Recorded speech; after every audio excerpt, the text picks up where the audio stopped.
A Guam government representative says he doesn't believe the public should be privy to all information amid suspicion and confusion over potential impacts of long-range missile testing on the territory. Matthew Santos of the Bureau of Statistics and Plans Guam believes missile testing on the island won't deter tourists and says landowners who may be impacted during testing can afford to be inconvenienced because they own private beaches. Elisha Foon spoke with Mr. Santos in Guam on the heels of a public planning meeting. You know, the reality of it is we're part of the U.S. and we're not, there's no real push to separate ourselves. So, I think it's practical for them to install something like a robust missile defense system that's going to, protect us and obviously the military assets. Because... but at the expense of landowners and at the expense of the tourists as well. Can you imagine all the tourists that come here and then you're hearing these tests go off? Yeah, it goes both ways. I mean, the Japanese and the Koreans are used to these things already. You know what I mean? Especially the Koreans, who are a big part of our visitor sector. So you don't think it's going to have an impact on tourism? To a certain extent, I think that having a good missile defense system is going to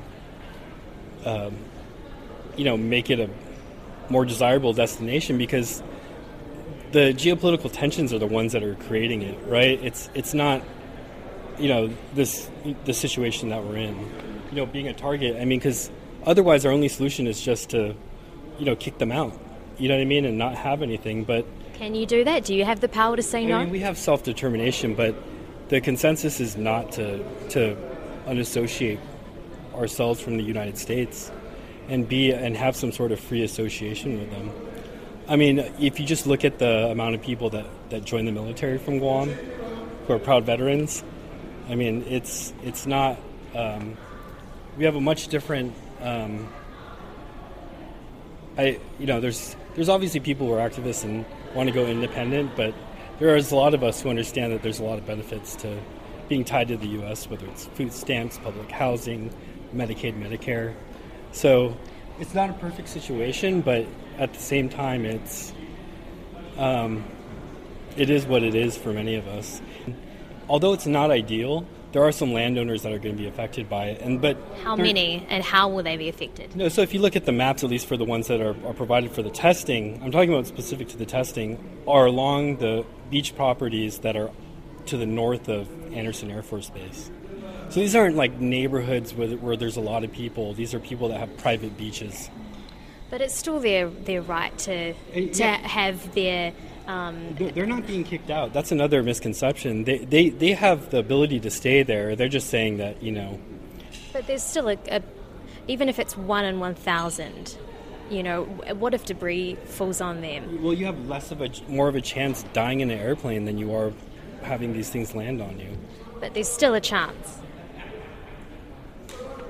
I mean, you have to be, Will people have to sign a waiver? What are you telling people that won't move? No, so the way that they're working, so the U.S. Army Corps is out here to look at compensation for that inconvenience.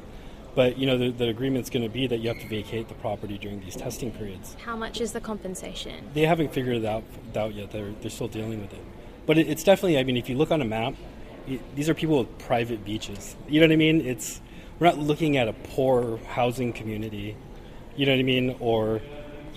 people that are being kicked out of their homes that, they're private. It's not they located it in a place that would have essentially the least amount of impact.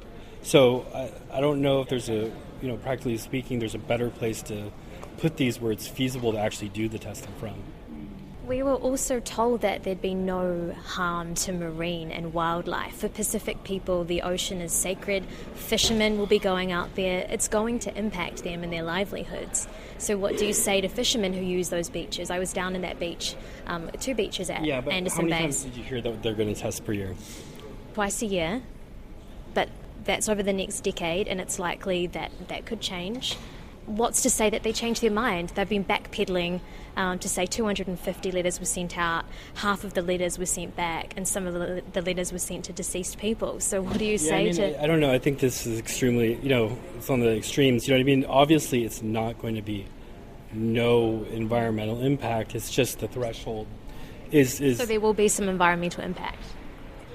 I mean, it's possible. Do you believe that nuclear weapons and missile tests and this 360 defence system that's being built up is maintaining peace in the region, or is it a magnet for potential warfare? And is the US bringing potential nuclear warfare to the Pacific region? By protecting themselves? I mean, we've taken our position, and we've taken our position on supporting Taiwan and recognizing them, those types of things. Are you gearing up for potential conflict?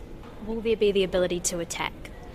I'm sure that capabilities, that's the whole purpose of doing these things, right? Is that the justification is that we're preparing for something that is being done on the other side, and being able to have that capacity to defend ourselves. It's not like we're doing these things to provoke or add additional tension. I don't believe that at all. But would China see it like that? Would North Korea or Russia see it like that? North Korea and Russia already do test flights and have bombers and have, spy balloons come within our area. Billions of dollars are being spent and you don't have all the information. Is that supposed to make the people of Guam feel comfortable? I don't think the public should have all the information. You know what I mean? And you don't believe the public should have all the information? No, to the strategic reasoning behind these things, it's classified, you know what I mean, for a reason. But this isn't just a military base, it's also an island with people. Yeah, but you're talking to somebody who feels that they belong as part of the U.S. I'm not sure if you'd be asking the same thing to somebody that lived in California or Utah. You know what I mean? So but the people of Guam don't have that voice because they're not like a voting member in Congress. Yeah, and that sucks. So their voice is California. It's the different states who don't even know Guam exists. Sure. I get it. But at this rate, are you comfortable with not having all of the information, and you're comfortable that the people of Guam don't have all the information? Because they're coming to me telling me that they're confused, they're suspicious. I don't know who you're talking to, whether you're talking... I'm talking to veterans, I'm talking to property owners, I'm talking to Chamorro people, I'm talking to young people. Climate change is the biggest threat that the Pacific faces. I think that a THAAD rocket is that...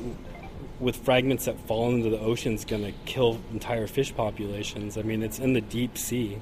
They made sure that it was outside of our economic zone.